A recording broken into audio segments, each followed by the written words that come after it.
आँखों में अरमान लिया, आँखों में अरमान लिया, मंजिल को अपना मान लिया। आँखों में अरमान लिया, मंजिल को अपना मान लिया। है मुश्किल क्या आसान क्या, जब ठान लिया तो ठान लिया।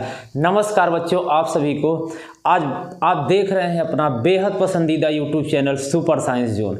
तो बच्चों, आज वो दिन शुरू करेंगे फिजिक्स को, जिसको हम बोलते हैं भौतिक विज्ञान। बहुत आराम से पढ़ेंगे, बहुत धीरे धीरे पढ़ेंगे, बहुत मज़ा आने वाला है। बस आप लोग बच्चों मेरे साथ दीजिएगा पूरा। आप हम नहीं कहते एक साथ में देखिए वीडियो, नहीं, बिल्कुल नहीं। आप पहले 4 घंटे देखिए, फिर आप अपना काम करिए, आप स्कूल जाइए, कोचिंग जाइए, कुछ भी करिए, फिर आप बैठिए, फिर आप एक चैप्टर जैसे हम प्रकाश खत्म करेंगे, परावर्तन, आप परावर्तन देख लीजिए, फिर आप अपवर्तन देखिए, फिर आप लेंस देखिए, फिर आप मानव नेत्र देखिए, तब विद्युत देखिए, तब चुंबकीय क्षेत्र देखिए, फिर केमिस्ट्री में रासायनिक समीकरण, अम्ल क्षार लवण, फिर इसके बाद धातु, फिर कार्बनिक रसायन, फिर मेंडली पावर सारणी, ऐसे ऐसे फिर जैव का क्रम। ऐसे बच्चों आपको देखना है, एक साथ बिल्कुल नहीं देखना है। आप भी फिलहाल आप उबेंगे नहीं, आप देख के देख लीजिएगा, आपको बिल्कुल बहुत मजा आने वाला है। तो चलिए हम लोग शुरू करते हैं बच्चों भौतिक विज्ञान। सबसे पहले इसमें हम लोग क्या देखने वाले हैं? सबसे पहले बच्चों हम लोग इसमें सिलेबस देखने वाले। सर क्या क्या पढ़ेंगे? मेरे साथ आप पूरा नोट्स बनाते चलेंगे। आज जो बच्चा मेरे साथ पढ़ लिया, हम दावा करते हैं अगर आपका 95 नंबर से अगर साइंस में अगर कम आ गया 95, तो आप फिर मेरे पास आइएगा, सर मेरा नहीं आया। लेकिन आप मुझसे वादा करेंगे, हम पूरा लिखेंगे, अपने हाथों से लिखेंगे। सर जितना आप पढ़ाएंगे एक भी बाहर क्वेश्चन नहीं आने वाला है। न्यूमेरिकल का तो ऐसा आज बता देंगे, जीवन में कभी आप भूल नहीं सकते। कितना भी आप चाहेंगे, कितना भी भुलाना चाहेंगे, भूल नहीं पाएंगे, ये आप देखिएगा।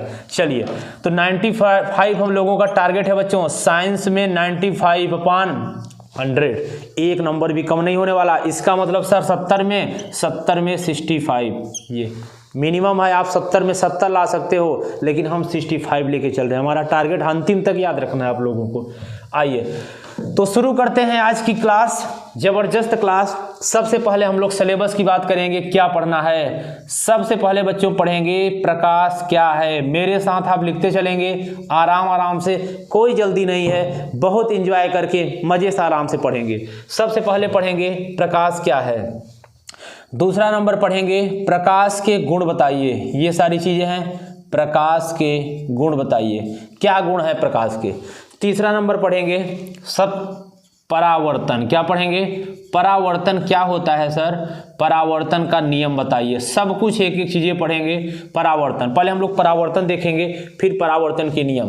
पहले हम लोग परावर्तन की घटना देखेंगे, परावर्तन की घटना, फिर बच्चों हम लोग देखेंगे परावर्तन के नियम। आप भी मेरे साथ जरूर लिखते चलेंगे परावर्तन के नियम। जितना हम बोलेंगे अगर आप करते चलेंगे बच्चों, बहुत कुछ आपको आ जाएगा। परावर्तन के नियम, आपकी पूरी लाइफ बहुत कुछ आप में चेंज। अगर आपने अभी तक कुछ भी नहीं पढ़ा है, इस वीडियो के बाद कुछ पढ़ने की जरूरत नहीं पड़ेगी।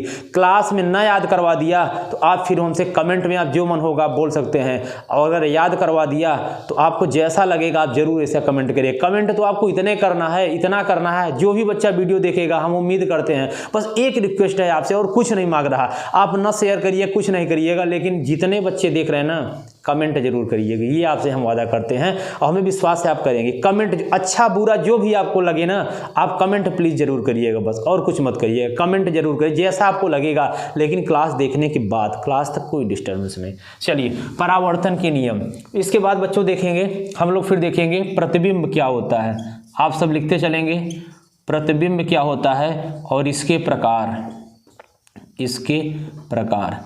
फिर बच्चों हम लोग देखेंगे दर्पण। बहुत जाना पहचाना नाम दिख रहा है यार, दर्पण व दर्पण के प्रकार, दर्पण व दर्पण के प्रकार, ये है। फिर बच्चों हम लोग और सर क्या देखने वाले हैं? अभी तो बहुत सारी चीजें देखने वाले हैं। इसके बाद हम लोग देखेंगे बहुत महत्वपूर्ण, गोलीय दर्पण से संबंधित परिभाषाएं, गोलीय दर्पण से संबंधित परिभाषाएं। इसमें क्या क्या देखेंगे ये भी बता दें क्या? देखिए, हम चाहते तो सब लिख के लाते, आज कुछ भी लिख कर नहीं लाए हैं। सब कुछ परिभाषा आपके सामने बताएंगे, आपके सामने लिखेंगे। आपको भी लगे हाँ सर में सर भी मेहनत किए हैं। जब अगर सर इतना मेहनत कर सकते हैं तो पेपर तो हमें देना है, हम क्यों नहीं कर सकते, बिल्कुल कर सकते हैं। आप करेंगे, हमें पूरा आप पर यकीन है, आप जरूर मेहनत करेंगे। इस वीडियो देखने के बाद बहुत परिवर्तन आएगा आपके अंदर। चलिए, गोली दर्पण से संबंधित परिभाषा है। सर क्या क्या परिभाषा है बताने वाले हैं, अलग मार्कर से लिखें, आइए लिखिएगा। सबसे पहली बात करेंगे दर्पण का ध्रुव। सबसे पहली बात करेंगे दर्पण का ध्रुव।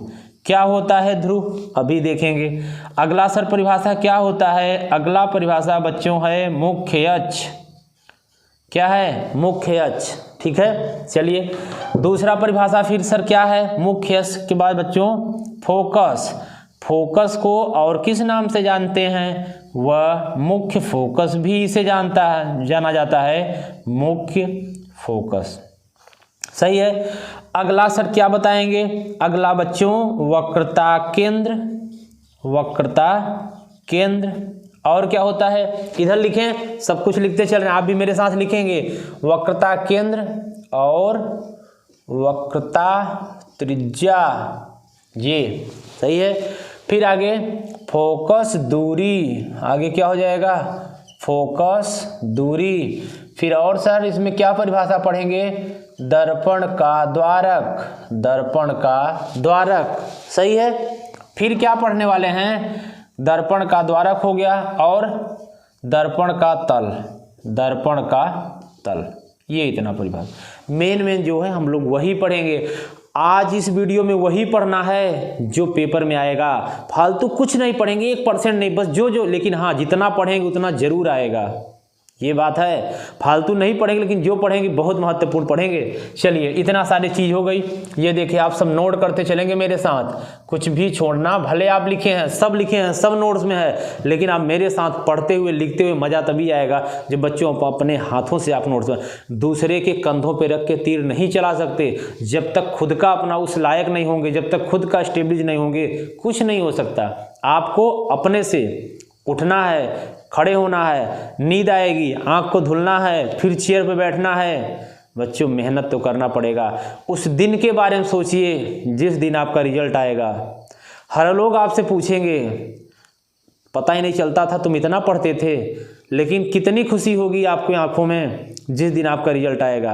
आपके घर वाले आपको कितना, सोचिए कितना रिस्पेक्ट आपको मिलेगा उस दिन, हमारा कितना सम्मान होगा। किस सर ने आपको पढ़ाया था, जब आप मेरा नाम लेंगे हमें कितना अच्छा लगेगा। जब कोई हमसे मिलेगा, सर आपने पढ़ाया था, हम गर्व से बोलेंगे हाँ हमने पढ़ाया था, क्या हुआ सर, बहुत अच्छा नंबर आया, बहुत खुशी मिलेगी। उस दिन के बारे में बच्चों सोच के मतलब पढ़िए आप, बाकी तो कुछ नहीं है, चीज़ें सब आसान है, हो जाएगा। आइए, दर्पण का द्वारक। चलिए, ये हो गया। हम लोग आगे शुरू करते हैं।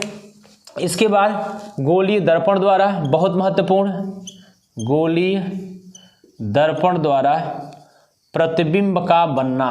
गोलीय दर्पण द्वारा प्रतिबिंब का बनना, ये बहुत कुछ पढ़ेंगे। बहुत समस्या होती है बच्चों को, सर समझ में ही नहीं आता कैसे प्रतिबिंब बनता है। आज तो समझाएंगे ना, इसीलिए तो ये 12 घंटे क्लास ली जा रही है बच्चों।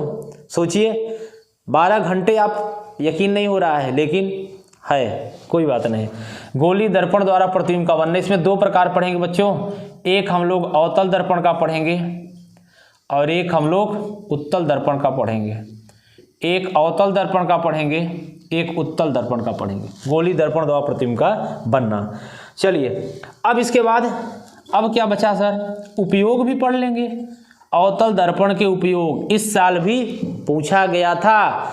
क्या इस साल भी पूछा जाएगा? बिल्कुल पूछा जाएगा। जब आप पेपर आएगा देखिएगा, आपके सामने रहेगा उपयोग कि दोनों के, अवतल और उत्तल दर्पण के उपयोग।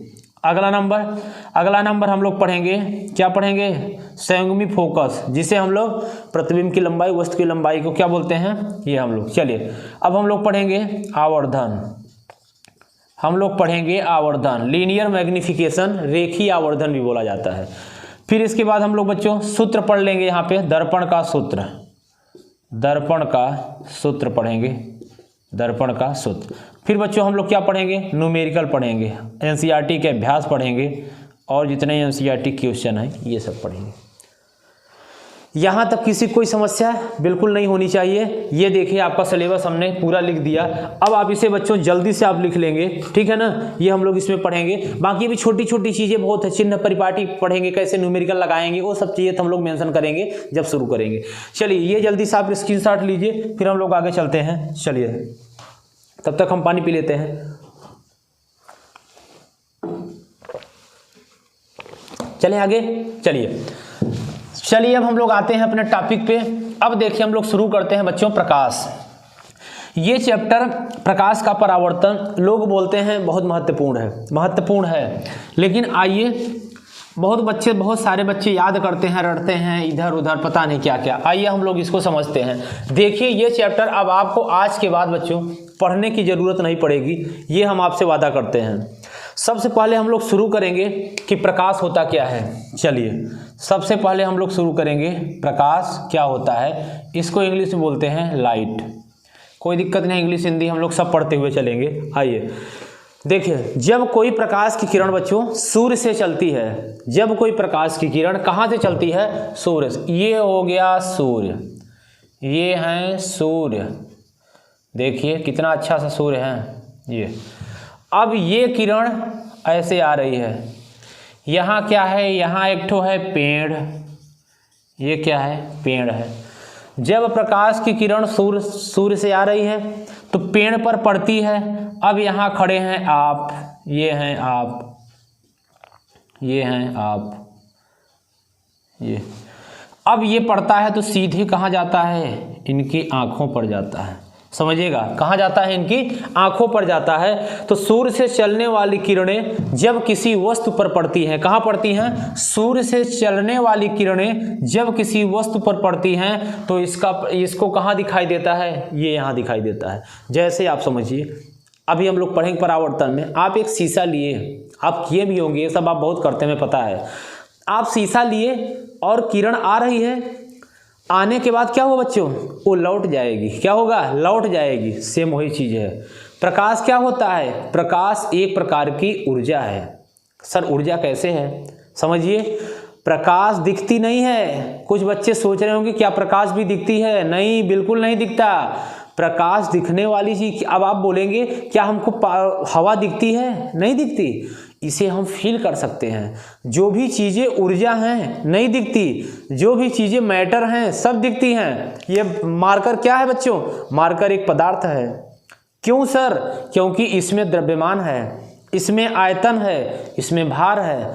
तो जिन वस्तुओं में द्रव्यमान होता है, भार होता है, आयतन होता है, उसका अनुभव अपनी ज्ञानेंद्रियों द्वारा कर सकते हैं, छू सकते हैं, पकड़ सकते हैं, उसे हम पदार्थ कहते हैं। कक्षा 9 में आपने पढ़ा होगा, नहीं पढ़ा अब तो जान लीजिए। लेकिन ऊर्जा एक ऐसा है, ऊर्जा को न तो हम छू सकते हैं, न तो हम देख सकते हैं। देख तो सकते हैं, ऊर्जा को नहीं, उसके द्वारा वस्तुओं को देख सकते हैं। उसमें कोई भार नहीं होता, उसमें द्रव्यमान नहीं होता, उसमें आयतन नहीं होता। इसीलिए तो ऊर्जा क्या है? प्रकाश एक प्रकार की ऊर्जा है। ये सारी चीज़ें इसमें नहीं होती जो कि पदार्थ में होती हैं। आ रहा समझ में ना? अभी तो शुरुआत है, मेरे साथ चलते रहिए, पढ़ते रहिए। तो क्या है? प्रकाश किरण जब क्या होती है? सूर्य से चलने वाली किरणें किसी वस्तु पड़ती हैं तो हमारी आँखों तक पहुँचती हैं। सूर्य से चलने वाली किरणें जब किसी वस्तु पर पड़ती हैं तो हमारी आंखों तक पहुंचती हैं। जब आंखों तक पहुंचती हैं तो वह प्रकाश हमें दिखाई देने लगता है। उसे ही हम क्या कहते हैं? प्रकाश कहते हैं। इसका मतलब सर इतनी बड़ी परिभाषा लिखेंगे? नहीं लिखना है, ये सब भूल जाइए। लिखना क्या है? प्रकाश एक ऐसी ऊर्जा है जो हमारी आंखों को संवेदित करती है। प्रकाश एक प्रकार की ऊर्जा है जो हमें दिखाई नहीं देती, बल्कि प्रकाश के द्वारा हमें वस्तुएं दिखाई देती हैं। अभी आपको पूरा लाइट दिख रहा है ना? जैसे ही लाइट हम ऑफ कर दें, आपको खुद का हाथ नहीं दिखेगा बच्चों, हाथ नहीं दिखेगा, मार्कर नहीं दिखेगा, ये बोर्ड नहीं दिखेगा, हम नहीं दिखेंगे, आप नहीं दिखेंगे। इसका मतलब सर अब तो समझ गए ना? ये क्या है? प्रकाश एक ऊर्जा है, इसके द्वारा हमें वस्तुएं दिखती हैं, न कि हमको प्रकाश दिखता है। लिख लेंगे ना? लिखिए मेरे साथ, हम बोल रहे हैं प्रकाश, हेडिंग डालिए, लिखिए प्रकाश एक, लिखिए प्रकाश एक ऐसी ऊर्जा है। लेकिन हाँ, आपको लिखना नहीं है, आप मेरे साथ समझते चलेंगे, हम आपको नोट्स दे देंगे। आप बच्चों कॉल करेंगे, कॉल नहीं करेंगे, आप केवल इस नंबर पे व्हाट्सअप करेंगे बस 9450523690। अभी बता दे रहे हैं, बार बार नहीं बताएंगे, शुरुआत में बता दे रहे हैं। आपको व्हाट्सअप करना है, बस ये बोलना है सर मेरा नाम ये, मैं क्लास 10th का, मैं यहाँ का हूँ, बस सर हमें नोट्स चाहिए। आपको तुरंत नोट्स पहुँच जाएगा, सारा जितना पढ़ाया जाएगा 12 घंटे पूरा आपको नोट्स मिल जाएगा।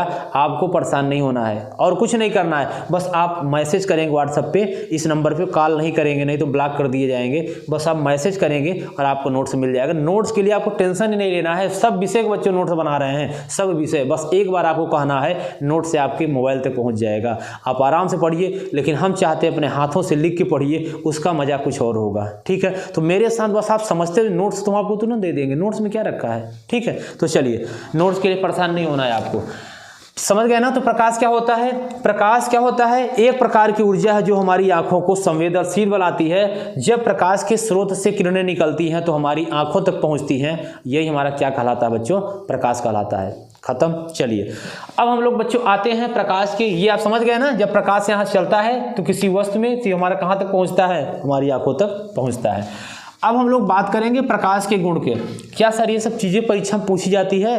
बिल्कुल नहीं पूछी जाती, लेकिन अभी हम लोग बेस बना रहे हैं। जब तक नींव मजबूत नहीं होगी तब तक उस पर मकान नहीं बन पाएगा। तो आपको पहले अपना क्या पूरा बेस मजबूत करना है बच्चों, और जैसे मजबूत हो जाएगा ना, फिर देखिए हम लोग एक फ्लो में भी पढ़ना शुरू करेंगे, फिर तो कुछ दिक्कत ही नहीं है। साइंस तो ऐसे ख़त्म हो जाएगी, ऐसे लगेगा कि साइंस में तो कुछ नहीं था। शुरू करते हैं प्रकाश के गुण। प्रकाश के गुण क्या होता है? प्रकाश के गुण, सबसे पहला गुण है सर, एक गुण तो दिख रहा है कि प्रकाश सबसे पहले सीधी रेखा में चलती है। कैसे पता चला? अरे आप देखे होंगे जब आपका घर रहा होगा कच्चा, या मतलब कोई घर, जब वहाँ देखे होंगे तो प्रकाश ऐसे ऐसे आती है, सीधे देखे होंगे ना प्रकाश, और जब उसमें धूल मिट्टी कण ऐसे टिंडल प्रभाव जो आप अच्छा नाम पढ़े थे, ऐसे ऐसे कण दिखते हुए ना ब्राउनी गद करते रहते हैं, यही तो प्रकाश है। अब इसका मतलब प्रकाश जिधर भी चलता है ऐसे चलेगी, ऐसे चलेगी, ऐसे चलेगी, प्रकाश एक सीधी रेखा में चलती है। पहला गुण नोट करेंगे मेरे साथ, प्रकाश एक सीधी रेखा में चलती है। ऐसे नहीं, ये ऐसे क्या चलता है बच्चों? ऐसे तरंगे चलती हैं। हम तरंगे थोड़ी ना पढ़ रहे हैं, हम तो प्रकाश पढ़ रहे हैं। तो प्रकाश एक सीधी रेखा में चलती है, पहला गुण। लेकिन चलने की दिशा तो बताइए, बहुत ज़्यादा होता है, बहुत ज़्यादा। आप सोचिए 8 मिनट 20 से 22 सेकंड में आपका प्रकाश सूर्य से आपके पास तक आ जाता है। आप कभी कभी देखे होंगे, एक चीज़ आपको बताते हैं, समझिए। जब बादल में टकराव होता है बच्चों, जब पानी बरसता है तो क्या होता है? पहले आपके कानों तक क्या सुनाई देता है? पहले आवाज़, पहले प्रकाश? पहले प्रकाश। जबकि ऐसा वहाँ नहीं होता। जब बादल आपस में टकराते हैं ना, तो वहाँ सबसे पहले क्या निकलता है? वहाँ सबसे पहले प्रकाश, आवाज़, वहाँ सबसे पहले आवाज़ निकलती है। लेकिन आवाज़ जो ध्वनि की चाल होती है ना बच्चों, 332 मीटर पर सेकंड होती है, बहुत कम, एक सेकंड में 332 मीटर। लेकिन जो ये प्रकाश की चाल होती है ना, वो होता है 3 × 10⁸ मीटर पर सेकंड। इतना ज़्यादा सर, हाँ इतना ज़्यादा होती है, इतना ज़्यादा। इसका मतलब 3 या 30 लाख होती है, एक सेकंड में 30 लाख मीटर। सोच के देखिए, बहुत ज़्यादा होती है। इसीलिए जब बादल टकराते हैं तो पहले ध्वनि निकलती है। लेकिन बच्चों ध्वनि की स्पीड इतनी कम है कि यहाँ आते आते ना प्रकाश पहले आ जाता है, क्योंकि प्रकाश का वेग, स्पीड बहुत ज़्यादा होती है। मतलब समझ रहे हैं ना, इसीलिए प्रकाश पहले आ जाता है। एक पॉइंट यहाँ से और आता है, इसका मतलब कि प्रकाश की चाल, चलिए नोट करेंगे दूसरा पॉइंट, प्रकाश की चाल। पहला, प्रकाश सीधी रेखा में चलता है। दूसरा लिख लेंगे, प्रकाश एक सीधी रेखा में चलता है।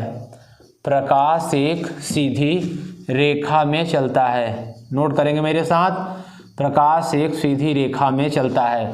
दूसरा, प्रकाश की चाल, प्रकाश की चाल निर्वात अथवा वायु। निर्वात मतलब जो वैक्यूम है, जो खाली, अभी हम लोग पढ़ेंगे अपवर्तन वाले चैप्टर में, निर्वात से जब कोई प्रकार, कहाँ निर्वात मतलब एक माध्यम दूसरे माध्यम, एक माध्यम विरल से सघन, मतलब निर्वात मतलब स्पेस, जहाँ आप बैठे हैं, जहाँ हम पढ़ा रहे हैं, ये सब कमरा खाली है, इसका मतलब ये निर्वात है, जहाँ की जितना मन हो चाहे वहाँ तक चल सकते हैं, उसे निर्वात बोलते हैं। तो प्रकाश के निर्वात ये प्रकाश की चाल 3 × 10⁸ मीटर प्रति सेकंड होती है। ये दूसरा चाल। और सर गुण बताइए। तरंग दैर्घ्य, प्रकाश की तरंग दैर्घ्य, प्रकाश की तरंग दैर्घ्य कितना होता है बच्चों? 3800 से 3800 3900, अलग अलग बुकों में अलग अलग है, बस स्टैंडर्ड याद रखिए। एंगस्ट्रॉन से 7800 एंगस्ट्रॉन होता है। कितना होता है? तरंग 3800 एंगस्ट्रॉन से 7800 एंगस्ट्रॉन होता है। चलिए, तो ये हम लोगों का क्या हो गया? 3 पॉइंट हो गए। ये एंगस्ट्रॉन क्या होता है बच्चों? एक एंगस्ट्रॉन बराबर होता है 10⁻⁻10 मीटर। कभी न कभी पढ़े होंगे, नहीं पढ़े तो छोड़िए, जाने दीजिए, कोई मतलब नहीं है। चलिए आगे देखते हैं। अब प्रकाश, अगला पॉइंट, प्रकाश पारदर्शी माध्यम से गुजर सकता है। प्रकाश, अभी बस समझाते हैं पॉइंट को।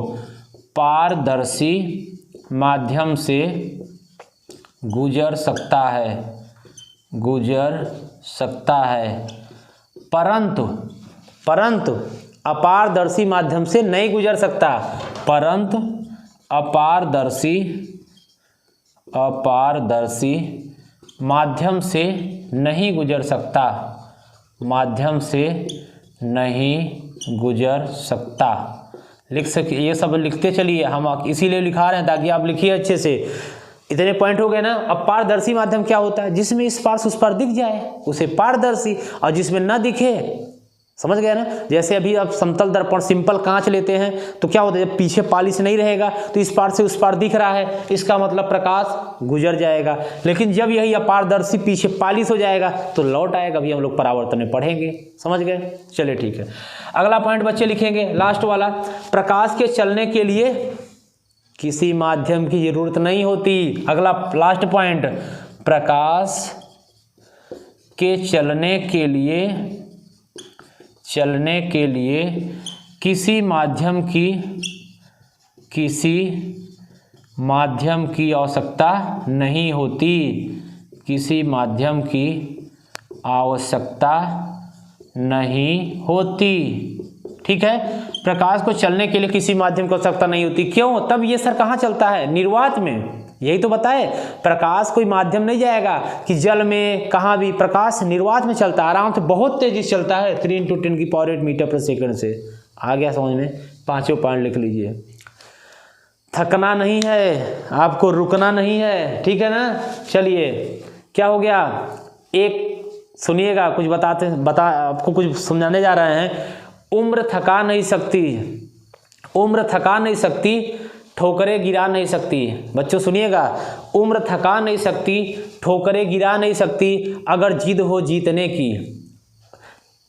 फिर से बोलते हैं, उम्र थका नहीं सकती और ठोकरें गिरा नहीं सकती, अगर क्या है, अगर आपको जिद है जीतने की तो क्या होगा? हार कभी भी हरा नहीं सकती। समझ में आया ना। तो हार कभी भी हरा नहीं सकती। आपको रुकना नहीं है, थकना नहीं है। बच्चों अभी तो केवल आधे घंटे भी नहीं हुए यार, अभी तो एकदम जी जान से चलिए, अभी चलने दीजिए। अभी तो देखिए, अभी तो शुरुआत हुआ है, अभी तो हम लोग गुड़ पढ़ रहे हैं, अभी हम लोग बहुत कुछ पढ़ने वाले हैं। तो एकदम मन लगा के बीच बीच में बस आपको करते रहेंगे, आपको एकदम अच्छे से पढ़ते चलना है। चलिए देखिए, हम आपके सामने हैं, आप सोचिए 12 घंटे चलेंगे, एकदम मज़ा आएगा, कोई दिक्कत नहीं है। बस आप भी थोड़ा बहुत खाते पीते रहेंगे, हम भी थोड़ा बहुत चलता रहेगा। चलिए आगे चलें, ठीक है। अब हम लोग आते हैं बच्चों, स्क्रीनशॉट ले लीजिए।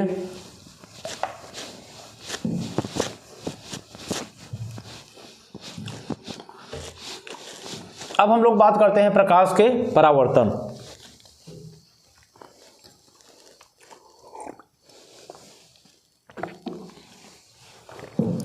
हेडिंग डालिए, प्रकाश का परावर्तन। प्रकाश का परावर्तन क्या होता है?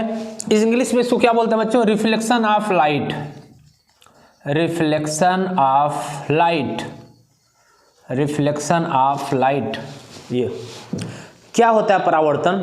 बहुत ने पढ़ा होगा, बहुत रटे होंगे, हर जगह सुने। आज देखिए, अब जीवन में अगर कभी भूल जाएगा तो बताइएगा। आइए समझाते हैं प्रकाश का परावर्तन क्या होता है। देखिए, जब कोई प्रकाश की किरण हो गई, जैसे आप ये प्रैक्टिकल अभी कल करिएगा, आज ही करिएगा, आज ही करिएगा, पढ़ने के बाद, पढ़ने से पहले नहीं है। जब लाइट आएगी, कांच लीजिएगा, शीशा लीजिएगा, जो आप डेली समतल दर्पण देखते हैं, आप लीजिएगा। जैसे बच्चों लाइट आएगी, जैसे लाइट आएगी, लाइट आने के बाद क्या होगा, अब यहाँ तो लाइट नहीं आ रही है, नहीं तो हम दिखा देते, शीशा तो है मेरे पास लेकिन लाइट नहीं है। क्या होगा, जैसे लाइट आएगी, आने के बाद क्या होगा, जब पीछे पॉलिश है ना, तो आने के बाद क्या होगा, रिटर्न हो जाएगी, लेकिन एक ही रास्ते में नहीं होगी। हाँ, जिधर से आएगी ना, ज़्यादातर उसका भाग लाइट का उसी रास्ते से जाएगी, लेकिन कुछ ना कुछ और भी रास्ते से बढ़ जाएंगी। जैसे बच्चों ये हो गया, ये मान लीजिए शीशा है, ये पॉलिश है, आया, लाइट आई, ऐसे लाइट आ रही है। अब आने के बाद क्या होगा, अब लाइट इधर भी जाएगी, इधर भी जाएगी, इसका मतलब लाइट इधर इधर जा रही है, जिधर रास्ता मिलेगा उधर जाएगी। लेकिन बच्चों जो इसका प्रकाश का अधिकांश भाग होगा ना, वो इधर ही लौट जाएगा। आ गया समझ में? क्या होता है प्रकाश का परावर्तन, सुनिए तो मेरे साथ। जब कोई प्रकाश की किरण किसी पॉलिश या चिकने तल से टकराती है, फिर से, जब कोई प्रकाश की किरण किसी पॉलिश या चिकने तल से टकराती है, तो टकराने के बाद उसका अधिकांश भाग पुनः वापस उसी माध्यम में लौट जाता है। जब कोई प्रकाश की किरण किसी पॉलिश या चिकने तल से टकराती है, तो टकराने के बाद पुनः वापस उसी माध्यम में लौट जाती है। इस घटना को, इस प्रक्रिया को, इस मेथड को प्रकाश का परावर्तन कहते हैं। बच्चों समझ में आ गया होगा आपको? एक बार मेरे साथ बोलेंगे, जब कोई प्रकाश की किरण किसी पॉलिश या चिकने तल से टकराती है, टकराने के बाद अधिकांश भाग, टकराने के बाद मतलब उस प्रकाश का अधिकांश भाग पुनः वापस उसी माध्यम में लौट जाता है। इस घटना को हम प्रकाश का परावर्तन कहते हैं। इतना आसान है बच्चों ये, अब आपको रटना नहीं पड़ेगा। मतलब प्रकाश आएगी, चिकने तल से टकराएगी, और टकराने के बाद इसका ज़्यादातर भाग क्या होगा, उसी मार्ग में, उसी माध्यम में लौट जाएगा। कि जहाँ से किरण आ रही होगी, जहाँ से प्रकाश आ रही होगी, इसी घटना को, ये पूरा जो होता है ना, इसे ही हम प्रकाश का परावर्तन कहते हैं। आगे चलें, समझ में आ गया प्रकाश का परावर्तन ना? लिख लेंगे ना? लिखने की जरूरत नहीं है बच्चों, हम आपको सब नोट्स दे देंगे, आप लिखना चाहें तो लिख ले सकते हैं। अब क्या लिखवाएं, ज़्यादा टाइम वेस्ट होगा, कोई मतलब नहीं है, जैसा आप कहें। चलिए अच्छा लिख ही लीजिए। जब कोई, चलिए लिखवा देते हैं भाई, कुछ बच्चे कह रहे हैं नहीं, लिखवा दीजिए। जब कोई प्रकाश की किरण, लिखिएगा मेरे साथ, जब कोई प्रकाश की किरण किसी पॉलिश या चिकने तल से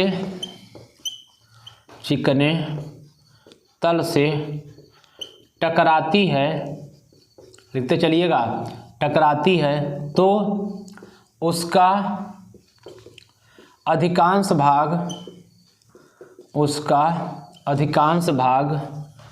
पुनः वापस उसी माध्यम में लौट जाता है, उसी माध्यम में लौट जाता है। इसे ही, या इस घटना को प्रकाश का क्या बोलते हैं, परावर्तन कहते हैं। प्रकाश का परावर्तन कहते हैं। बताइए, समस्या कोई समस्या नहीं? देख लीजिए, जब कोई प्रकाश किरण किसी पॉलिश या चिकने तल से टकराती है, तो टकराने के बाद उसका अधिकांश भाग पुनः वापस इसी माध्यम में लौट जाती है। इस घटना को ही प्रकाश का परावर्तन। आ गया ना? नोट कर लीजिए। चलिए हम लोग फिर आगे चलते हैं जल्दी से। अब देखिए, हम लोग पढ़ते हैं परावर्तन के नियम। सारी चीज़ें बच्चों आज हम लोग बात करने वाले हैं, परावर्तन के नियम। नोट हो गया? चलिए अब हम लोग शुरू करेंगे प्रकाश के परावर्तन के क्या। इस साल बच्चों आया हुआ था आपके बोर्ड पेपर में कि परावर्तन का नियम क्या होता है। चलिए देखिए,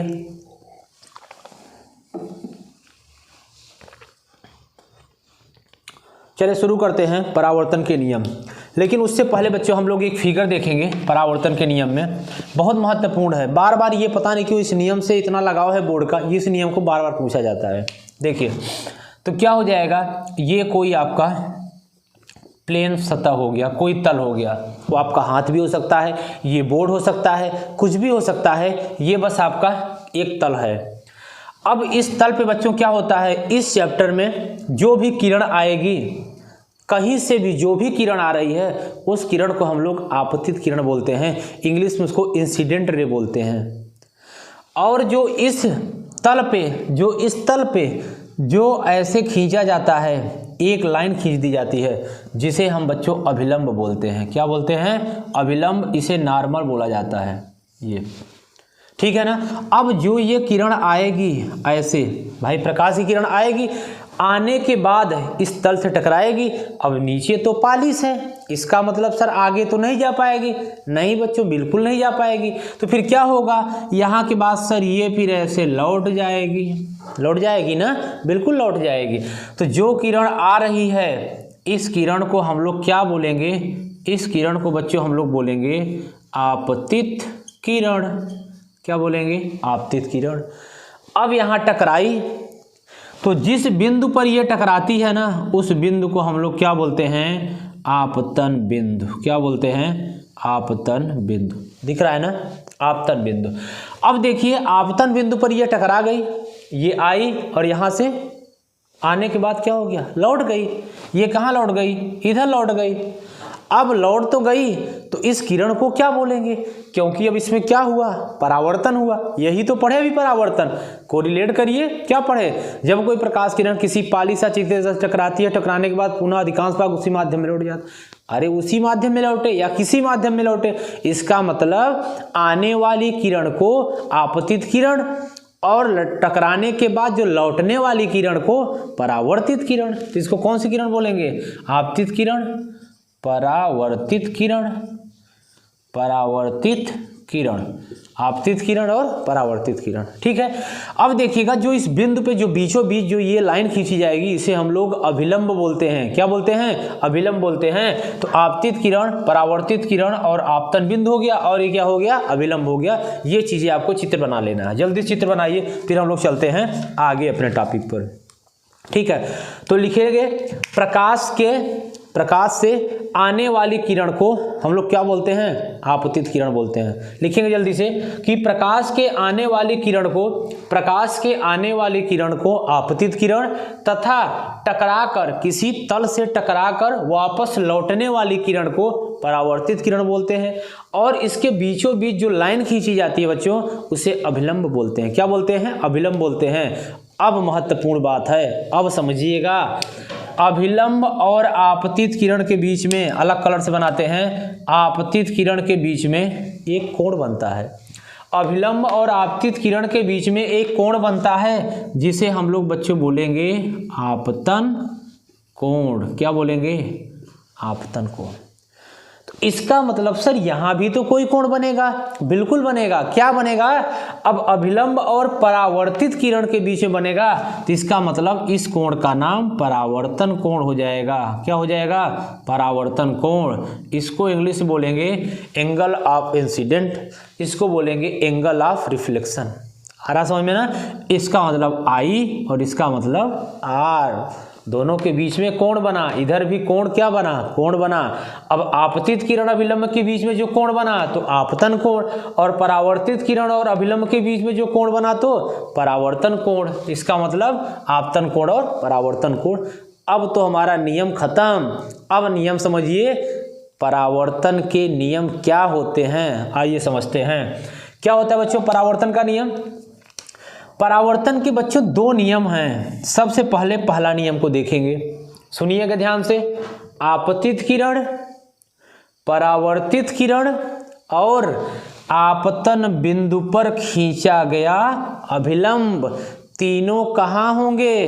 तीनों एक ही तल में होंगे। ये तल नीचे वाला है। बात समझ रहे हैं ना? पहला नियम फिर से मेरे साथ बोलेंगे, आपतित किरण, परावर्तित किरण और आपतन बिंदु पर खींचा गया अभिलंब, तीनों कहाँ पे होंगे? तीनों एक ही तल में होंगे और तीनों ये नीचे होंगे। समझ में आ गया पहला नियम। दूसरा नियम चलते हैं, नियम नंबर 2, सुनिएगा ध्यान से।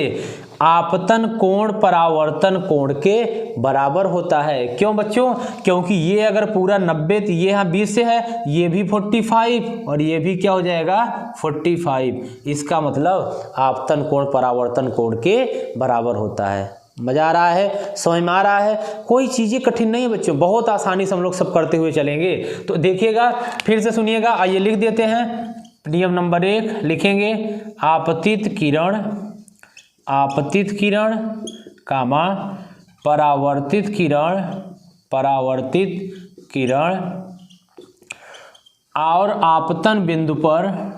और आपतन बिंदु पर खींचा गया अभिलंब क्या होगा? तीनों एक ही तल में होते हैं। ये है, सही है। आपतित किरण, परावर्तित किरण और आपतन बिंदु पर खींचा गया अभिलंब, तीनों कहाँ होंगे बच्चों? तीनों एक ही तल में होंगे। वो तल कोई भी हो सकता है, आपके हाथ का तल हो, दीवार का तल हो, कागज का तल हो, बोर्ड का तल हो, कोई भी तल हो, उससे क्या फर्क पड़ता है, लेकिन तीनों एक ही तल में होंगी। कौन कौन? आपतित किरण, परावर्तित किरण और आपतन बिंदु पर खींचा गया अभिलंब। फिर से, आपतित किरण, परावर्तित किरण, आपतन बिंदु पर खींचा गया अभिलंब, तीनों कहाँ होंगे? एक ही तल में होंगे। एक नियम खत्म। नियम नंबर 2 मेरे साथ बोलेंगे। नियम नंबर 2, आपतन कोण सदैव किसके बराबर होगा? परावर्तन कोण के बराबर होता है। परावर्तन कोण के बराबर होता है। आपतन कोण सदैव परावर्तन कोण के बराबर होता है। समझ में आ रहा है ना? नियम नंबर 2 हो गया। इसका मतलब आपतन कोण क्या बोलेंगे सर? आई। परावर्तन कोण को क्या बोलेंगे? आर। आई बराबर R, angle of incidence, angle of reflection, मतलब कोण आई बराबर कोण आर के होता है। यही तो लिखा है। आ गया ना? आ गया होगा ना? आ गया। एक बार रिपीट करते हैं, फिर हम लोग चलते हैं अगले टॉपिक पे। मज़ा आ रहा है ना? पढ़ने में कोई दिक्कत तो नहीं हो रही ना? बिल्कुल आराम से आप पढ़ते चलेंगे, हम लोग एंजॉय के साथ पढ़ते चलेंगे, कोई दिक्कत नहीं है। अभी तो बच्चों 1 घंटे भी नहीं हुआ, ठीक है ना? अभी तो 1 घंटे नहीं हुआ, हो गया शायद 1 आध घंटे हो गया होगा, कोई बात नहीं, जो भी हुआ है ना चलते चलिए। अभी 11 घंटे चलना है, रुकना नहीं है। बोल चुके ना, उम्र कभी थका नहीं सकती, ठीक है ना, और ठोकरें गिरा नहीं सकती। अभी तो अगर जिद है जीतने की तो हार कभी हरा नहीं सकती, ध्यान रखिएगा। तो अभी हम लोगों को बहुत ऊंचाइयों तक जाना है। अभी हमारी 11 घंटे की लड़ाई बची हुई है, इतना जल्दी हारना नहीं है, बस आपको पढ़ते चलना है। हम तो आपके साथ खड़े हुए हैं। आइए अब देखिए, ये हम लोगों का हो गया। सुनिएगा, आपतित किरण, परावर्तित किरण, आपतन बिंदु पर खींचा गया अभिलंब, तीनों एक ही तल में होंगे। आपतन कोण सदैव परावर्तन कोण के बराबर होगा। ये आपका खत्म हो गया परावर्तन का नियम। चलिए अब हम लोग आगे चलते हैं। दूसरा, एक आपको इस न्यूमेरिकल दें, साथ में हम लोग न्यूमेरिकल भी करते चलेंगे। ये लिख लिए, स्क्रीनशॉट ले लिए। चलिए अब हम लोग एक न्यूमेरिकल देते हैं आपको, छोटा सा है, देखते हैं बच्चों का कितना दिमाग है आपके पास। हालांकि आपके पास दिमाग बहुत है, पढ़ाई में भले न हो लेकिन और दिमाग बहुत है। चलिए ये देखिए, ये है, इसका मान 30 दिया है। इसका मान बताइए, जल्दी से बताइए कितना। हाँ सही बोल रहे हैं आप जो बोलते हैं हम सुन जाते हैं। 30। क्यों 30? अरे जब सर आप ही तो बताए हैं दोनों बराबर होते हैं, तो जब आप आई दे दिए हैं 30 तो आर, इसका मतलब आर भी 30 होगा। क्या बच्चों वाला चीज़ पूछते हैं यार, बिल्कुल बच्चों वाला। आप तो आप होशियार हो गए ना। ठीक है चलिए, बस यही था, कुछ नहीं था यार इसमें, एकदम सिंपल सा था। आई बराबर जब 30 तो आर बराबर भी 30, क्योंकि कोण आई बराबर कोण आर हम पढ़ चुके। आपतन कोण परावर्तन कोण के बराबर होता है। चलिए समझदार सब हो गए। अब हम लोग आते हैं अपने टॉपिक पे। अगला क्या पढ़ेंगे सर? अब हम लोग पढ़ेंगे बच्चों दर्पण। क्या पढ़ेंगे? दर्पण, मिरर। इसको रफ कर देते हैं। अब बात करेंगे मिरर की। दर्पण क्या होता है बताना है, क्या होता है दर्पण। सबसे पहले तो दर्पण 2 प्रकार का होता है। एक होता है समतल दर्पण, एक होता है समतल दर्पण और दूसरा होता है गोलीय दर्पण। दूसरा होता है गोलीय दर्पण। एक होता है समतल दर्पण, दूसरा होता है गोलीय दर्पण। तो बात करेंगे समतल दर्पण की। समतल दर्पण कुछ नहीं है, वही है जो आप दिन भर में 20 बार आते जाते देखते हैं। उधर से आते हैं तब भी देखते हैं, इधर से जाते हैं तब भी देखते हैं, जब खड़े होते हैं तब भी देखते हैं, दिन रात वही देखते हैं। चलिए कोई बात नहीं, वो तो ऐसे ही बोल रहे थे। समतल दर्पण वही है मतलब जो आप शीशा देखते हैं। लेकिन सर गोलीय दर्पण क्या है? हाँ ये पढ़ना है, यही तो मेन है, यही तो हम इसी तो पढ़ने के लिए हम लोग ये यज्ञ की आहुति आज शुरू किए हैं, यही आज पढ़ना है। गोलीय दर्पण दो प्रकार से होते हैं, एक होता है बच्चों अवतल दर्पण और दूसरा होता है उत्तल दर्पण। उत्तल दर्पण आज पढ़ेंगे दोनों के बारे में, ये होता है दर्पण के बारे में। लेकिन उससे पहले थोड़ा सा समतल दर्पण के बारे में हम लोग चर्चा कर लेते हैं। चर्चा मतलब इनके बारे में समझ लेते हैं। लिख लिए इतना। दर्पण दो प्रकार का, एक समतल, एक प्लेन मिरर। इसको इंग्लिश में बोलेंगे प्लेन मिरर। प्लेन मिरर इसको क्या बोलेंगे? इसको बोलेंगे sir spherical mirror. Spherical mirror. कुछ अंग्रेजी वाले बच्चे होंगे ना, वो भी छटपटाते हैं, उनका भी आएगा, रख हौसला वो मंजर भी आएगा, प्यासे के पास चल के समुंदर भी आएगा। हार को अपनी मंजिल से दूर रखना दोस्त, क्योंकि एक दिन जीतने का मज़ा भी आएगा। मतलब ये जीत भी मिलेगी, जीतने का मज़ा भी आएगा। तो आप परेशान नहीं होना है। बस आपको देखिए एक बात बता दें, थोड़ा सा बस 1 मिनट आपका समय लगेगी, लेकिन बहुत महत्वपूर्ण है। बच्चे क्या करते हैं, पेपर कैसा आएगा सर, कितना कठिन आएगा, बोर्ड का पेपर कैसा आता है। अरे भाई क्यों परेशान हो, सब कुछ एक दिन आपके सामने आएगा। क्या आपको कभी पता था कि आप इतने बड़े होगे? आप छोटे से थे ना, आप दूर का क्यों सोचते हो? आप प्रेजेंट का सोचो ना। भूत का जो बीत गया छोड़ो, जाने दो, आगे क्या होगा नहीं पता। अब जो है वर्तमान को देखो ना। आप वर्तमान, भूत और भविष्य को देखने के चक्कर में अपना वर्तमान भी खराब कर दे रहे हैं। आप सोचिए, धोनी, सचिन तेंदुलकर जितने भी महान हुए हैं, अगर वो सोचे होते तो कभी मैं इतने सेंचुरी पूरा करूंगा, कभी कर पाते? नहीं कर पाते। इट इज नॉट इम्पॉसिबल, कभी संभव ही नहीं था। कोई भी इंसान अगर सोचता कि इतना आप सोचिए 20 फ्लोर की बिल्डिंग बन गई, जो मिस्त्री बनाया, जो मजदूर बनाया, वो सोचता कि यार इतना बड़ा मैं बना दूंगा, कभी नहीं बना पाता। एक एक ईंटा तो रखिए सही, अब मंजिल महल अपने आप बन जाएगा। एक एक पॉइंट तो पढ़िए, एक एक दिन तो आपके बारे में सोचिए। आप क्यों सोचते हो इतना है, ये है, वो है, इतना आ जाएगा? बिल्कुल नहीं सोचना है। आप 10 क्वेश्चन याद करिए डेली ना, अपने आप पूरी बुक याद हो जाएगी बच्चों, कुछ करना नहीं पड़ेगा। मेरा मतलब समझ रहे हैं ना? आप छोटा छोटा प्लान बनाइए, छोटा छोटा गोल बनाइए। क्यों आप फालतू में सोच करके अपना टाइम खराब कर रहे हैं? ये कैसे हो पाएगा, कैसे? सब कुछ हो जाएगा। आप छोटा छोटा गोल तो डिसाइड करिए। कभी आप 5 क्वेश्चन तो याद करिए, आपको वो खुशी मिलेगी जो किसी आपको 5,000 रुपये देने से नहीं मिलेगी, 5 लाख देने से नहीं मिलेगी। जिस दिन आप एक क्वेश्चन को अपनी ईमानदारी से सॉल्व कर लेते हैं बच्चों, कितना मज़ा आता है। मतलब समझ रहे हैं ना? तो चलिए फिर हम लोग बातें बहुत सारी करेंगे, अभी आपको बहुत कुछ बताने वाले हैं, लेकिन हम लोग पढ़ाई की भी चर्चा कर लेते हैं। तो आप लोगों को बिल्कुल निराश नहीं होना है, दूर का नहीं सोचना है यार। जो है उसको देखिए ना, अभी जो चल रहा है उसे देखिए।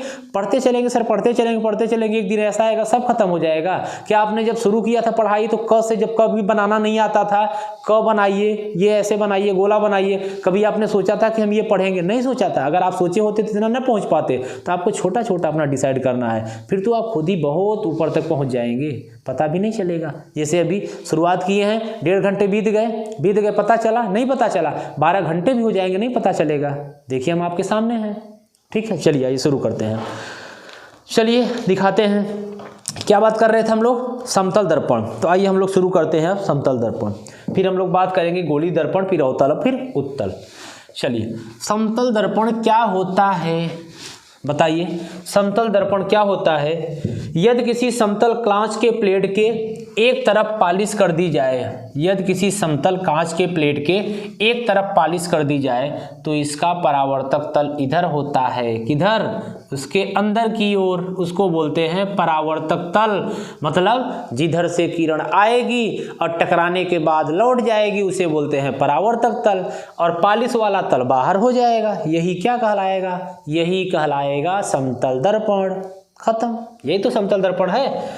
अब देखिएगा, ये समतल दर्पण समझ गए ना, तो ऐसे दर्पण को समतल दर्पण कहते हैं, जिसके एक तरफ सीधी समतल कांच की, समतल दर्पण एक समतल कांच की प्लेट होती है, जिसके एक साइड में पॉलिश होता है और दूसरे साइड कम उसका परावर्तक तल होता है, उसे हम समतल दर्पण कहते हैं। इतना आसान था, सिंपल सा है। चलिए, ये तो पूछा भी नहीं जाता सर, फिर क्यों बता रहे हैं, कोई बात नहीं, आप न लिखिए। हम लोग बात करते हैं अब गोली दर्पण की, जिसका मुझे था इंतजार। आइए, गोली दर्पण, इसका इंतजार था आपको ना, आ गया आपके सामने।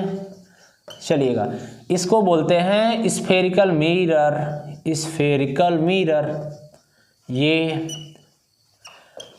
अंग्रेजी भी पढ़ेंगे, अंग्रेजी भी लिखेंगे, तभी तो समझदार बनेंगे। चलिए देखिए, कुछ बच्चे बहुत परेशान रहते हैं, सुनिएगा।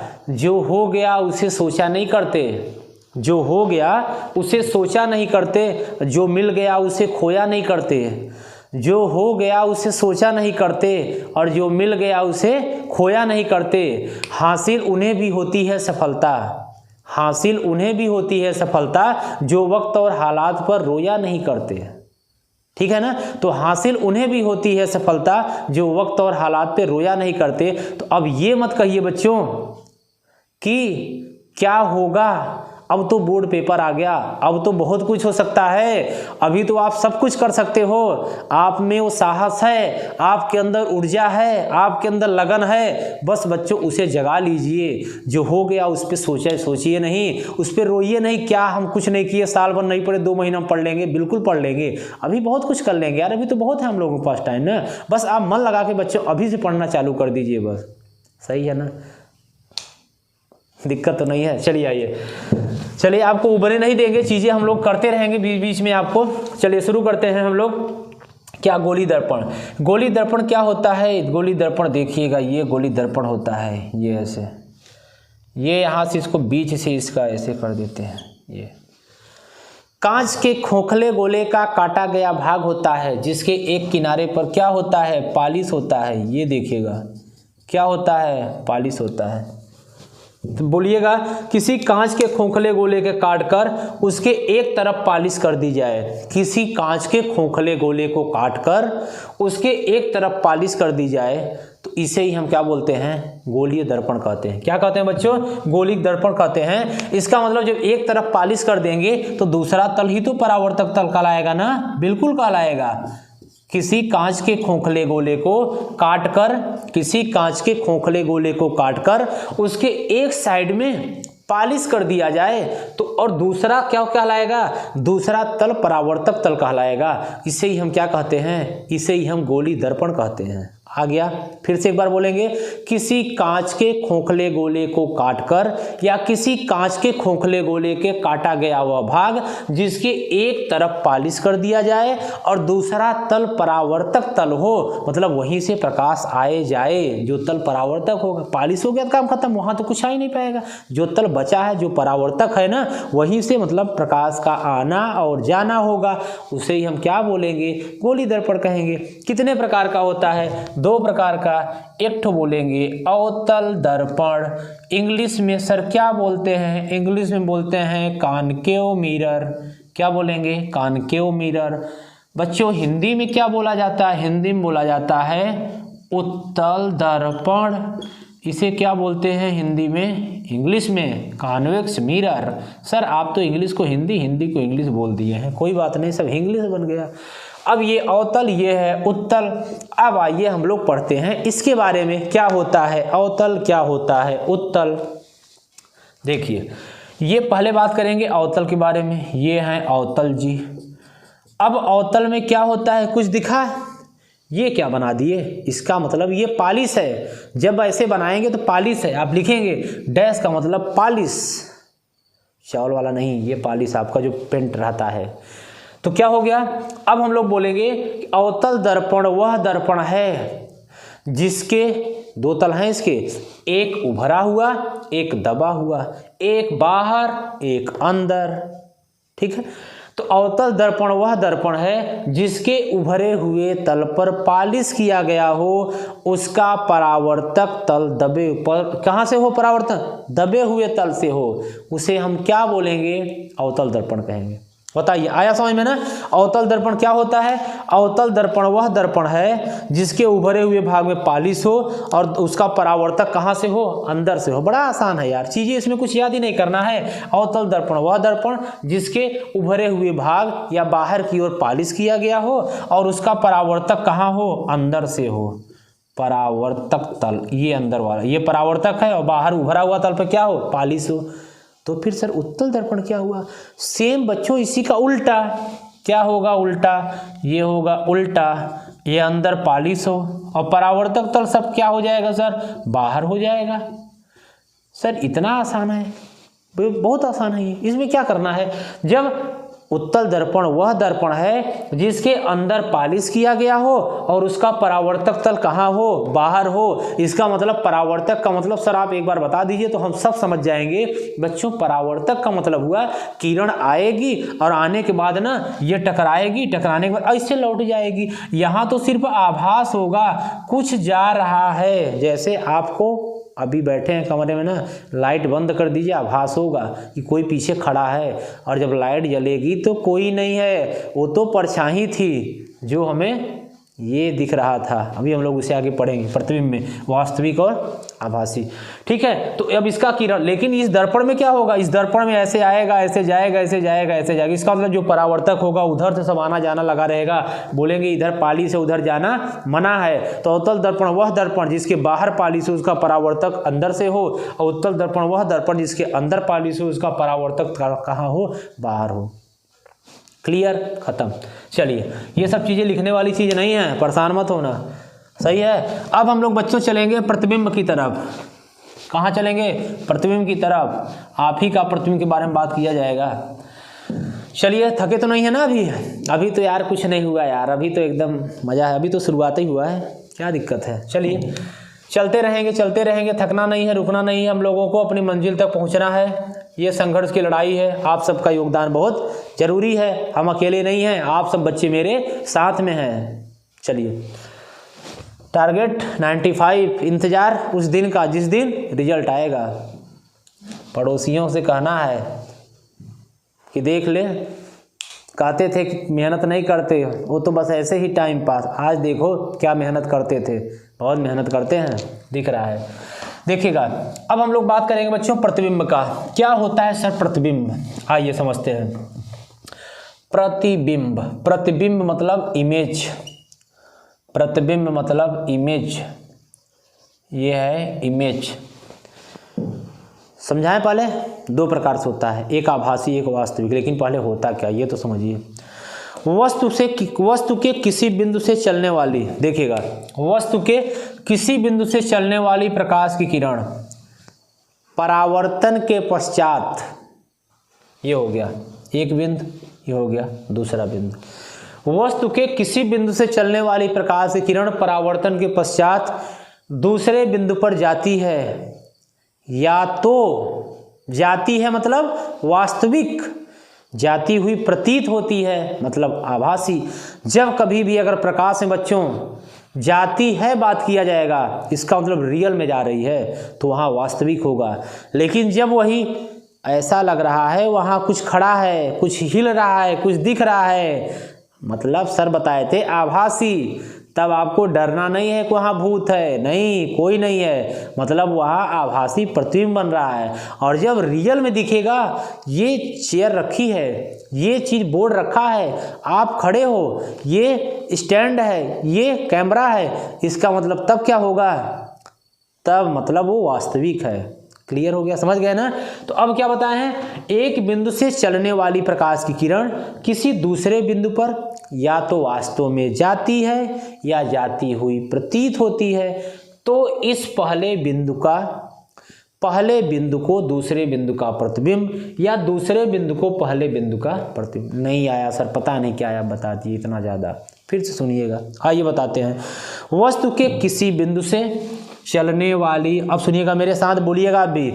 वस्तु के किसी बिंदु से चलने वाली प्रकाश की किरण जब दूसरे बिंदु पर जाती है या जाती हुई प्रतीत होती है। फिर से सुनिए, जब तक नहीं आएगा यार तब तक तो पढ़ाएंगे, क्या दिक्कत है, क्या दिक्कत है, थोड़ा सा और देख लीजिएगा। 12 घंटे है 13 घंटे हो जाएगा, नहीं उतना ही रहेगा, कोई बात नहीं। देखिएगा, वस्तु के किसी बिंदु से चलने वाली प्रकाश की किरण परावर्तन के पश्चात दूसरे बिंदु पर जाती है या जाती हुई प्रतीत होती है, तो इस दूसरे बिंदु को पहले बिंदु का प्रतिबिंब कहते हैं। अब आ गया होगा, आ गया। फिर से एक बार, किसी बिंदु से, वस्तु के किसी एक बिंदु से चलने वाली प्रकाश की किरण परावर्तन के पश्चात किसी दूसरे बिंदु पर जाती है या जाती हुई प्रतीत होती है, तो इस दूसरे बिंदु को पहले बिंदु का प्रतिबिंब कहते हैं। अब नहीं भूलना चाहिए, नहीं तो बहुत पिटाई होगी। अब पहला नंबर वास्तविक, दूसरा नंबर आभासी।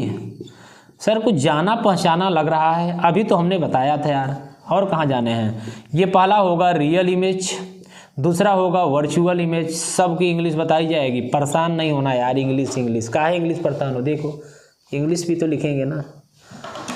चलिए, अब प्रतिबिंब दो प्रकार से होते हैं। ढक्कन गिर गया बच्चों, थोड़ा सा 1 मिनट, ये चलो ठीक है। अब प्रतिबिंब वास्तविक क्या होता है, आइए समझिए। वास्तविक क्या होता है, जब कोई वस्तु क्या होता है, बिंदु वस्तु, जब कोई प्रकाश जाती है, जब एक बिंदु से दूसरे बिंदु पर न जाती हुई जो प्रतीत होती है, प्रतीत नहीं, जब वास्तविक में जाती है, जब कोई प्रकाश की किरण किसी एक बिंदु से दूसरे बिंदु पर वास्तव में जाती हुई प्रतीत होती है कि हाँ जा रही है, उसे हम वास्तविक प्रतिबिंब कहेंगे। इस प्रतिबिंब को पर्दे पर लिया जा सकता, मतलब इसकी फोटो ली जा सकती है। बात समझ रहे हैं ना, इसकी फोटो, क्योंकि ये वास्तविक है ना, लेकिन जो आभासी होगा ना वो केवल जाती हुई प्रतीत होगी, आभास होगा, जबकि रियल में उसकी फोटो नहीं ली जा सकती है। ठीक है इतना। चलिए अब हम लोग आगे चलते हैं। इसका फोटो नहीं लिया सकता और इसको पर्दे पर लिया जा सकता है, लिख लेंगे। वास्तविक प्रतिबिंब को पर्दे पर लिया जा सकता है, ये पर्दे पर लिया जा सकता है, इसकी फोटो ली जा सकती है, लेकिन इसको पर्दे पर नहीं लिया जा सकता, पर्दे पर नहीं लिया जा सकता। और न तो इसका फोटो, ये तो खुद ही अपने आप में भूत है, तो इसका फोटो हम क्या खींचेंगे, इसका नहीं। ये है, हो गया। आगे चलें। ये बड़ी छोटी छोटी चीज़ें हैं यार, ये तो जल्दी पेपर में भी नहीं आती, पता नहीं। अब हम लोग पेपर से नहीं मतलब है, सब कुछ पढ़ेंगे। अब आगे देखिए, अब क्या पढ़ने वाले हैं बच्चों, गोली दर्पण से संबंधित कुछ परिभाषाएं। अब बहुत महत्वपूर्ण आ गया, अब आपको अच्छे से पढ़ना है, पूरा मन लगा के, कंसंट्रेट होके, एकदम पूरा ध्यान ही लगा देना है। आइए, गोली दर्पण से संबंधित परिभाषाएं। एक ही फिगर में ना पूरा परिभाषा को निपटा देंगे यार, एकदम ऐसे पूरा जवान पे याद हो जाएगा। देखिए तो, गोली दर्पण से संबंधित, गोलीय दर्पण से संबंधित परिभाषाएं, परिभाषाएं किसको क्या बोलते हैं, सबसे पहले तो ये देखना है। ये देखिए, एक बनाएंगे दर्पण, कौन सा, अवतल। अवतल मतलब कान के, मतलब क्या होता है, बाहर पालिश, परावर्तक तल कहाँ होगा, अंदर होगा। वह दर्पण जिसके बाहर पालिश हो, उसका परावर्तक तल अंदर, उसे क्या बोलेंगे, अवतल दर्पण बोलेंगे। उत्तल इसका छोटा भाई, उसके अंदर पालिश, बाहर परावर्तक, खत्म। अब देखिए ये क्या हो जाएगा, ये एक ठो रेखा खींच ली, ऐसे मान लो किरण उरण जा रही है, यहाँ क्या होगा, यहाँ होगा पी। सब बताएंगे क्या है पी, क्या है सी, क्या है एफ, क्या है आर, क्या है, सब कुछ बताएंगे। बस आप धैर्य के साथ देखते चलिए, आराम से देखिए। ये कोई टेंशन लेके वीडियो नहीं देखना, एकदम मजे से देखना। हम भी एकदम आराम से तो पढ़ा रहे हैं यार, कहाँ कुछ दिक्कत है। 1.5-2 घंटे हो गया, क्या हुआ, कुछ पानी भी तो नहीं पिए, बस एक बार थोड़ा सा, बाकी चल रहा है ना। देखिए अब ये हो गया पी, जब यहाँ से थोड़ा सा दूर आएंगे मिलेंगे एफ, मिल गए, फिर दूर आएंगे मिलेंगे सी। ये सर हैं कौन, ये बहुत, ये बच्चे हैं, जैसे आप जब घर से चलते हो तो एक आदमी मिलता है, स्कूल न जाओ छुट्टी है, कहेंगे नहीं हम तब वो जाएंगे, फिर गया, अरे यार कह रहे हैं छुट्टी है, वो नहीं मिला था क्या, वो मिला था नहीं, फिर भी गए, ये फिर मिला, सी मिले, ये ऐसे ही है। अब देखिए क्या हुआ, सबसे शुरू करते हैं पहले पी से। इनका नाम बता दें, किसको क्या कहते हैं, लिख लीजिए। पी दर्पण का ध्रुव है, क्या है, दर्पण का ध्रुव है। अब तो बच्चों कुछ पढ़ने वाली टॉपिक शुरू हुआ है, अब तो अच्छे से पढ़ते चलिए। पी दर्पण का ध्रुव है तो सर यफ क्या है, यफ को या फिर आप मुख्य फोकस बोलिए, मुख्य फोकस अथवा फोकस दोनों नाम से पूछे जाते हैं, मुख्य फोकस या फिर फोकस। फोकस दूरी ना कहिए, फोकस दूरी अलग है, ये छोटकवा यफ कहा जाता है फोकस दूरी को, छोटा वाला यफ इसको क्या बोलते हैं, फोकस दूरी। सब बताएंगे ना, क्यों परेशान है। सी को सर क्या बोलते हैं बच्चों, सी को बोलते हैं वक्रता केंद्र, सबकी अंग्रेजी बताएंगे, टेंशन ना लेना है, सेंटर ऑफ कर्वेचर। फिर एक ठो भी आएगा आर जी आएंगे, इनका नाम है वक्रता त्रिज्या, रेडियस ऑफ कर्वेचर, वक्रता त्रिज्या। अब क्या बचा, कुछ नहीं, खत्म नहीं, अभी बचा है, अभी मुख्य अच्छा है, अभी तो बहुत चीज़ें हैं, अभी हम लोग सब पढ़ेंगे ना तब लिखेंगे। सबसे पहले बात करते हैं सर शुरू कहाँ से करेंगे, शुरू पी से करेंगे, सबसे पहले मिलेगा पहले उसे तो निपटाएंगे। जैसे जब हनुमान जी चले थे सीता को खोजने, तो जो जो मिलता था सबको निपटाते चले गए, समझ रहे हैं ना। तो सबसे पहले इनको फिर इनको फिर इनको, इसी से क्या मिलते हैं। शुरू करिए, आइए शुरू करते हैं। अंताक्षरी नहीं, पी। देखिए तो क्या होता है, पी क्या होता है बच्चों, पी मतलब पोल, अंग्रेजी बता दें यार, कुछ बच्चों को बड़ा समस्या है अंग्रेजी। इसको बोलेंगे फोकल, इसको बोलेंगे फोकल लेंथ, फोकल लेंथ। इसको बोलेंगे centre of curvature, centre of curvature. इसको बोलेंगे रेडियस ऑफ कर्वेचर। चलिए शुरू करते हैं पी से। क्या होता है, गोलीय दर्पण के, सुनिएगा, किसी गोलीय दर्पण के परावर्तक तल के मध्य बिंदु को दर्पण का ध्रुव कहते हैं। नहीं आया, फिर से, किसी गोलीय दर्पण के, ये है गोलीय दर्पण, तो किसी गोलीय दर्पण के परावर्तक तल के मध्य बिंदु को दर्पण का ध्रुव कहते हैं। आप देखिए जितना दूरी यहाँ से है बच्चों उतना दूरी यहाँ से है, मतलब ये बीच में ही तो हुआ, और जब बीच में जो चीज होता है उसी को तो मध्य बोलते हैं। तो मध्य में जो बिंदु होगा, किसी दर्पण के मध्य में जो भी बिंदु होगा उसे ही तो मध्य बिंदु कहेंगे, मतलब उसे दर्पण का ध्रुव कहेंगे। तो गोलीय दर्पण के, किसी गोलीय दर्पण के परावर्तक तल के मध्य बिंदु को दर्पण का ध्रुव कहते हैं। लिख लेंगे, इसे पी से प्रदर्शित करते हैं। किससे, पी से। तो लिख लेंगे, मेरे साथ परिभाषा लिखवा दें, चलिए लिखिए, गोलीय दर्पण के, गोलीय दर्पण के परावर्तक तल के, परावर्तक तल के मध्य बिंदु को, मध्य बिंदु को दर्पण का ध्रुव कहते हैं। क्या कहते हैं, ध्रुव कहते हैं। ये देखिए, किसी गोलीय दर्पण के परावर्तक तल के मध्य बिंदु को दर्पण का ध्रुव कहते हैं। एक लाइन में याद हो गया ना, किसी गोलीय दर्पण के परावर्तक तल के मध्य बिंदु को दर्पण का ध्रुव कहते हैं। इसे पी से प्रदर्शित करते हैं। अब आगे चलेंगे, आगे आगे आगे क्या मिला, यफ मिला। उससे पहले ये सर एक ठो रेखा दिख रही है, इसके बारे में पहले बता दीजिए। बिल्कुल बच्चों, इसी के बारे में बताने जा रहे हैं। ये जो नीला नीला दिख रहा है क्या होता है, देखिए समस्त दूरियां ना हम कहाँ से लेंगे, पी से लेंगे, क्योंकि पहले जो मिलेगा, अब जब रास्ते में चल रहे हैं तो जो सबसे पहला मिला होगा उसी से सब लोग आएंगे ना, पूछेंगे, कोई भी आएगा सबसे पहले जाएगा पी के पास, बताओ रास्ता किधर से जाएंगे, क्योंकि वो पहले उसको लगाया गया है। जब आप शादी में, विवाह में, कहीं मतलब आप जब खड़े होते हैं तो आपको जो मेन गेट पे आदमी जो मेन होता है, कुछ समस्या आती है बच्चों ने, उसी से पूछा जाता है कि बताओ क्या है, कैसे है।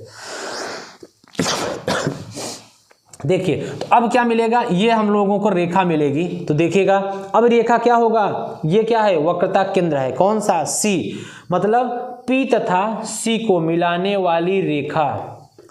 पी और सी मतलब ये वक्रता केंद्र बता चुके हैं। सी का नाम क्या है, वक्रता केंद्र। तो दर्पण के ध्रुव तथा, मेरे साथ बोलिए, दर्पण के ध्रुव तथा वक्रता केंद्र को मिलाने वाली रेखा को दर्पण का मुख्य अक्ष कहते हैं। आ गया बच्चों ना, कोई दिक्कत नहीं हुई। फिर से सुनिएगा, गोलीय दर्पण के ध्रुव तथा वक्रता केंद्र को मिलाने वाली रेखा, आ रहा है समझ में ना। गोली दर्पण के ध्रुव तथा वक्रता केंद्र को मिलाने वाली रेखा को दर्पण का ध्रुव कहते हैं। और इसे हम लोग किससे प्रदर्शित करते हैं? इसे बच्चों हम लोग प्रदर्शित करते हैं सीपी से। ये लिख लेंगे सीपी मुख्य अक्ष। क्या है? मुख्य अक्ष। आ गया। फिर से एक बार रिपीट करते हैं। ध्रुव क्या होता है? किसी गोली दर्पण के परावर्तक तल के मध्य बिंदु को दर्पण का ध्रुव कहते हैं। तो फिर क्या हुआ? ये मुख्य अक्ष क्या हुआ? गोली दर्पण के ध्रुव तथा वक्रता केंद्र को मिलाने वाली रेखा को मुख्य अक्ष कहते हैं। अब बात करते हैं किसको? वक्रता केंद्र। वक्रता केंद्र क्या होता है? वक्रता केंद्र किसी कांच के खोखले गोले का काटा गया भाग है। ये मतलब जो कांच का ये जो केंद्र है ना, जो पूरा गोला है, उसके केंद्र को हम क्या बोलेंगे बच्चों? वक्रता केंद्र बोलेंगे। क्या बोलेंगे? वक्रता केंद्र बोलेंगे। तो उस गोले के केंद्र को जिसका कि दर्पण एक भाग होता है, अगर हम लोग इसको बनाए हैं, ये देखिएगा, अगर हम लोग इसको बनाए, इसका मतलब केंद्र माने तो आप पढ़े होंगे बीचों बीच, तो यहाँ से अगर इसको हम काट दें तो एक भाग हो गया कि नहीं हो गया? हुआ एक भाग ना। तो क्या हो गया? वो किसी कांच के खोखले गोले का एक भाग है। एक जो कांच किसी खोखले गोले का एक भाग होता है, उसके केंद्र को हम क्या बोलते हैं? वक्रता केंद्र कहते हैं। समझ में आया ना। तो उस गोले के केंद्र को जिसका दर्पण एक भाग होता है, उस गोले के केंद्र को जिसका कि दर्पण एक भाग होता है, उसके केंद्र को वक्रता केंद्र कहते हैं। क्या कहते हैं? वक्रता केंद्र कहते हैं। क्लियर हो गया? चलिए ठीक है। अब हम लोग आगे चलते हैं। लिख दें क्या इसको? कुछ बच्चों को डाउट है यार, लग रहा है। आइए लिख देते हैं। लिख लीजिए वक्रता केंद्र को। उस गोले के केंद्र को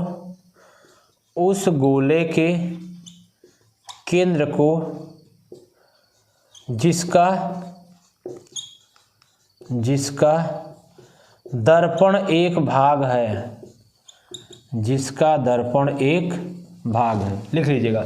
उस गोले के केंद्र को जिस पर एक दर्पण भाग है, वक्रता केंद्र कहते हैं। जिसका दर्पण एक भाग है, वक्रता केंद्र कहते हैं। सही है।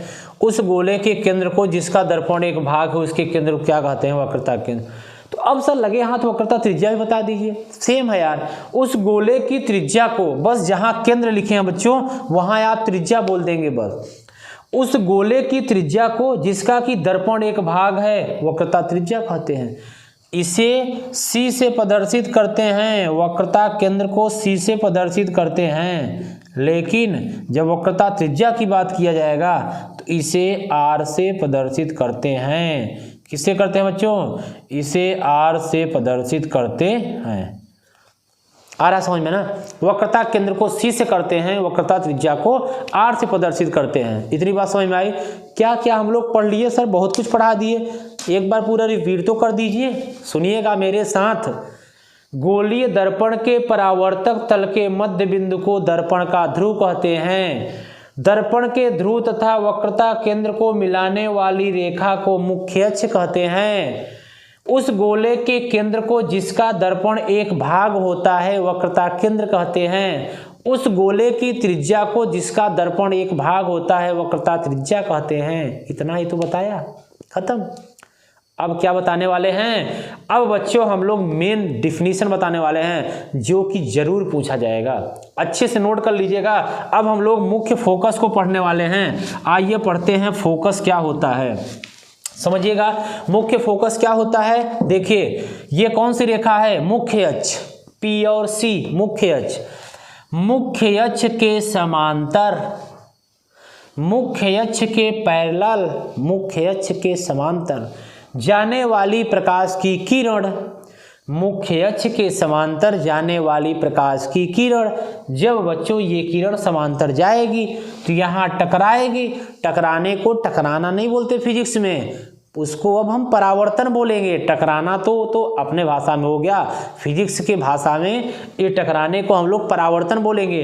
तो मुख्य अक्ष के समांतर जाने वाली प्रकाश की किरण परावर्तन के पश्चात जिस बिंदु से होकर जाती है, मतलब अवतल दर्पण जाती हुई प्रतीत होती है, उत्तल दर्पण। जब कहीं प्रतीत की बात होगी तो दर्पण बदल जाएगा, और जब कहीं रियल में बात होगी, जा रहा है, दिख रहा है, वहाँ है आपका अवतल। अगर प्रतिबिंब में बात करें तो वास्तविक मतलब जा रहा है, और जब प्रतीत हो रहा है तो आभासी। आसान है ना, बिल्कुल आसान है। तो मुख्य अक्ष के समांतर जाने वाली प्रकाश की किरण परावर्तन के पश्चात जिस बिंदु से होकर जाती है अथवा जाती हुई प्रतीत होती है, उस बिंदु को हम क्या बोलते हैं? मुख्य फोकस कहते हैं। कोई समस्या किसी को हुई तो बताइए, कोई समस्या नहीं होना चाहिए ना। ठीक है, देख लिए। तो मुख्य अक्ष के समांतर जाने वाली प्रकाश की किरण परावर्तन के पश्चात, फिर से सुनिएगा, मुख्य अक्ष के समांतर जाने वाली प्रकाश की किरण परावर्तन के पश्चात जिस बिंदु से होकर जाती है अथवा जाती हुई प्रतीत होती है, उस बिंदु को मुख्य फोकस कहते हैं। आ गया बच्चों ना, समझ में आ गया? लिखेंगे बहुत ज़्यादा बड़ा है, बस समझ लीजिए बच्चों, मेरा मतलब है केवल समझाना। हर जगह लिखा हुआ है, बुक में भी लिखा हुआ है, सीरीज में भी लिखा हुआ है, मेरी नोट्स में भी लिखा हुआ है, पन्ने पन्ने में लिखा हुआ है, दाने दाने में लिखा हुआ है, खाने वाले का नाम। लेकिन खाता कौन है, ये मेन रूल है।